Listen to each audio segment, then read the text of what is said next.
Restez avec nous, l'émission se poursuit avec la culture. Et la culture, chez nous, est représentée, si bien portée par Constance de Bonaventure. Bonjour Constance. Bonjour David, bonjour à tous les deux. Bonjour. Comment allez-vous? Très bien, merci.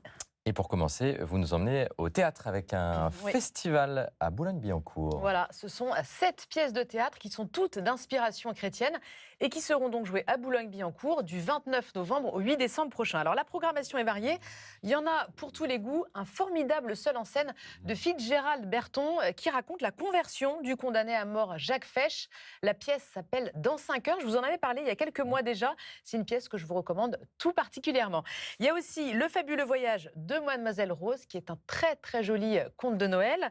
Vous pourrez également découvrir un spectacle musical sur le thème de la Providence ou encore Akédia, qui est une pièce qui a été écrite par le dominicain Adrien Candiar et qui raconte la confrontation entre un moine ermite et le diable.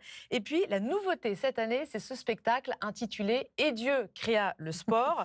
Que peut nous dire le sport sur notre rapport à Dieu? Une pièce qui interroge donc les liens entre la spiritualité et la religion. Et le sport, pardon. Alors toutes ces pièces, vous l'aurez compris, elles ont ce même fil rouge spirituel, mais elles restent destinées à tout public. Le festival théâtre à Boulogne, ça se passe donc à la maison Saint-François de Sales et ce sera du 29 novembre au 8 décembre prochain. Ça a l'air pas mal. Et Jacques Fesch, formidable histoire, celle de Jacques Fesch. Vous aimez le théâtre, oui. l'un et l'autre? J'ai été 2 fois au théâtre. Ah, et vous ne voudriez pas aller sur scène parfois? Non? Vous avez des envies de comédien? Non. Et pourtant, il y a des groupes théâtre. Oui, je sais. C'est vrai que tu viens pas. Il y a des groupes théâtre. Ouais. Ah, il y a de tout. L'impro plutôt d'ailleurs. On poursuit maintenant, Constance, avec une exposition originale par le diocèse de Paris. Oui, l'exposition s'appelle justement Un patrimoine méconnu. Alors, cette expo nous dévoile 14 tableaux qui appartiennent au diocèse de Paris. La plupart sont exposés ici pour la première fois. D'autres, comme cette visitation du XVIIe siècle, se trouvaient dans des églises parisiennes. Alors, ce sont des toiles qui ont été peintes entre le XVe et le XXe siècle et qui montrent vraiment la variété de cette collection diocésaine. Alors moi, j'ai été particulièrement touchée par l'Ascension, là que vous voyez à l'image, mais c'est un tableau du XVe siècle qui est plein de lumière, qui resplendit. Il faut vraiment le voir de près, le voir en vrai pour s'en rendre compte.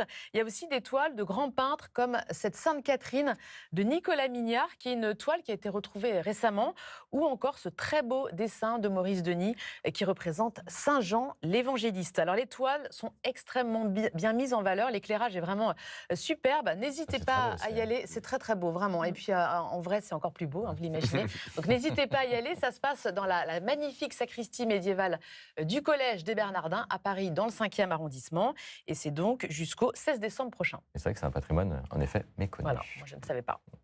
Vous nous emmenez maintenant dans l'Essonne, puisque nous allons célébrer la messe télévisée dans une commune de l'Essonne dans quelques minutes. Voilà, nous allons dans la chapelle Notre-Dame de Grâce à Morsan-sur-Orge. C'est une chapelle qui a été construite en 1955 et qui est située dans une zone pavillonnaire de Morsan-sur-Orge, dans l'Essonne, donc en banlieue parisienne. Elle a été bâtie avec des matériaux locaux, notamment cette pierre meulière aux teintes jaunes et rosées que l'on retrouve dans les fermes anciennes de la région. La porte d'entrée de l'église est d'ailleurs aussi similaire aux portes de ferme.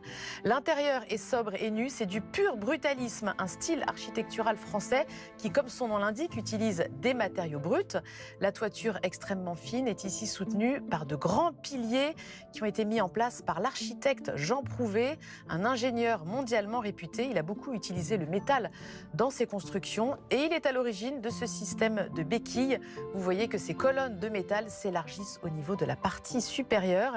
Et c'est un ensemble qui donne une très belle impression de dépouillement à cette chapelle. Merci Constance. Merci David. Pour cette belle visite à dimanche prochain.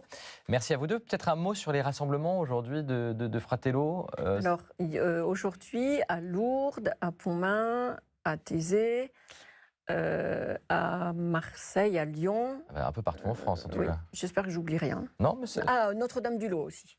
Dans les Alpes. Oui, exactement. Super. Pas très loin de Gap. Bon, écoutez, belle suite de journée. Vous restez avec nous pour la messe, puisqu'il est temps maintenant de retourner dans l'Essonne avec les paroissiennes et paroissiens de Morsan-sur-Orge qui nous attendent dans leur église. Mais d'abord, comme d'habitude, je vous propose de découvrir l'équipe paroissiale et de rencontrer cette équipe qui a préparé ce direct pour nous. À tout à l'heure. Belle célébration à chacune et à chacun.